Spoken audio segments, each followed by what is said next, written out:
Michigan v. Jackson, 475 U.S. 625, 1986, was a case decided by the United States Supreme Court regarding the Sixth Amendment's right to counsel in a police interrogation. In a decision written by Justice Stevens, the court held that once an accused individual has claimed a right to counsel at a plea hearing or other court proceeding, a waiver of that right during later police questioning would be invalid unless the accused individual initiated the communication. This decision was overruled by the Supreme Court in Montejo v. Louisiana, 556 U.S. 778, 2009, by a 5-4 decision. Facts. Respondent Bladel. Respondent Rudy Bladel had been convicted of murdering 3 railroad employees at the Amtrak station in Jackson, Michigan, on December 31, 1978. Bladel, a disgruntled former employee, had been arrested 3 months later in Indiana and extradited to Michigan. He had agreed to talk to the police without counsel. At his arraignment he requested that counsel be appointed for him because he was indigent. The detective in charge of the investigation was present at the arraignment. A notice of appointment was then mailed to a law firm, but before the law firm received the notice, 2 police officers interviewed Bladel in the county jail and obtained a confession from him. Prior to that questioning, the officers had advised Bladel of his Miranda rights. Although Bladel had inquired about his representation several times since the arraignment, he was not told that a law firm had been appointed to represent him. Bladel then objected to the admissibility of the confession, but the trial court overruled his objection. He was convicted and sentenced to 3 life sentences to run consecutively. On appeal from his conviction and sentence, Bladel challenged the confession. The Michigan Court of Appeals first rejected that challenge and affirmed the conviction, but, after reconsideration in the light of a recent decision by the state Supreme Court, it reversed and remanded for a new trial. The Michigan Supreme Court then granted the prosecutor's application for leave to appeal, and considered the case with Respondent Jackson's appeal of his conviction. Respondent Jackson. Respondent Robert Bernard Jackson had been convicted of second-degree murder and conspiracy to commit second-degree murder after allegedly taking part in a wife's plan to have her husband killed on July 12, 1979. He made a number of statements to police after his arrest but before his arraignment. During his arraignment, Jackson requested that counsel be appointed for him. On the following morning, before he had an opportunity to consult with counsel, 2 police officers obtained another statement from Jackson to confirm that he was the person who had shot the victim. As was true of the pre-arraignment statements, the questioning was preceded by advice of his Miranda rights and Jackson's agreement to proceed without counsel being present. The Michigan Court of Appeals held that Jackson's later statement was properly received in evidence. Accordingly, it affirmed Jackson's conviction of murder, although it set aside the conspiracy conviction on unrelated grounds. Michigan Supreme Court.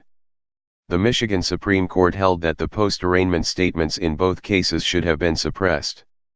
The U.S. Supreme Court had held previously in Edwards v. Arizona, 451 U.S. 477, 1981, that an accused person in custody who has expressed his desire to deal with the police only through counsel is not subject to further interrogation by the authorities until counsel has been made available to him, unless the accused himself initiates further communication, exchanges, or conversations with the police.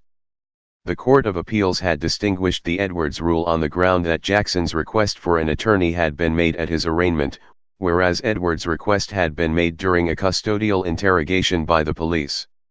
Noting that the Sixth Amendment right to counsel attached at the time of the arraignments, the Michigan Supreme Court concluded that the Edwards rule applies by analogy to those situations where an accused requests counsel before the arraigning magistrate.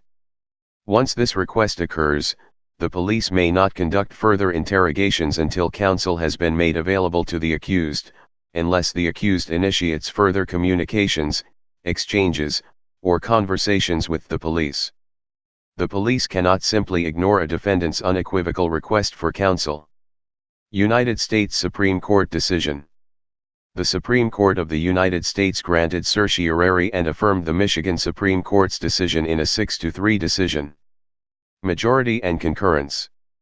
Justice Stevens wrote for the majority and was joined by Justices Brennan, White, Marshall, and Blackmun. The court had held previously that the Sixth Amendment guarantees the accused, at least after the initiation of formal charges, the right to rely on counsel as a medium between him and the state. Maine v. Moulton, 474 U.S. 159, 1985, at 176. The court found that therefore, the Sixth Amendment right to counsel at a post-arraignment interrogation required at least as much protection as the Fifth Amendment right to counsel at any custodial interrogation. Justice Stevens wrote, Edwards is grounded in the understanding that the assertion of the right to counsel a significant event, 451 U.S. at 451 U.S. 485, and that additional safeguards are necessary when the accused asks for counsel. ID at 451 U.S. 484. We conclude that the assertion is no less significant, and the need for additional safeguards no less clear, when the request for counsel is made at an arraignment and when the basis for the claim is the Sixth Amendment. We thus hold that, if police initiate interrogation after a defendant's assertion, at an arraignment or similar proceeding, of his right to counsel, any waiver of the defendant's right to counsel for that police-initiated interrogation is invalid. Although the Edwards decision itself rested on the Fifth Amendment and concerned a request for counsel made during custodial interrogation, the Michigan Supreme Court correctly perceived that the reasoning of that case applies with even greater force to these cases. Chief Justice Berger concurred in the judgment, saying that stare decisis called for following the rule of Edwards in this context, but plainly the subject calls for re-examination. Dissent. Justice Rehnquist wrote a dissenting opinion joined by Justice Powell and Justice O'Connor. The dissent explained, Edwards did not confer a substantive constitutional right that had not existed before, it created a protective umbrella serving to enhance a constitutional guarantee. The prophylactic rule of Edwards, designed from its inception to protect a defendant's right under the Fifth Amendment not to be compelled to incriminate himself, simply does not meaningfully apply to the Sixth Amendment. Aftermath.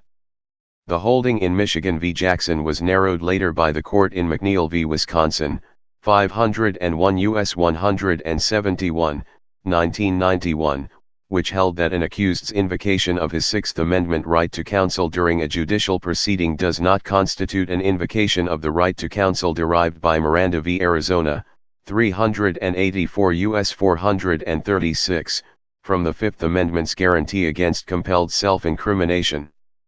Therefore, while a defendant who has invoked his Sixth Amendment right to counsel with respect to the offense for which he is being prosecuted may not waive that right, he may waive his Miranda-based right not to be interrogated about unrelated and unchanged arged offenses. Also, the court held in Michigan v. Harvey, 494 U.S. 344, 1990, that evidence acquired in violation of Michigan v. Jackson could be used for impeachment purposes. Rudy Bladel was retried, found guilty and sentenced to 3 concurrent life sentences with no possibility of parole added to the sentence.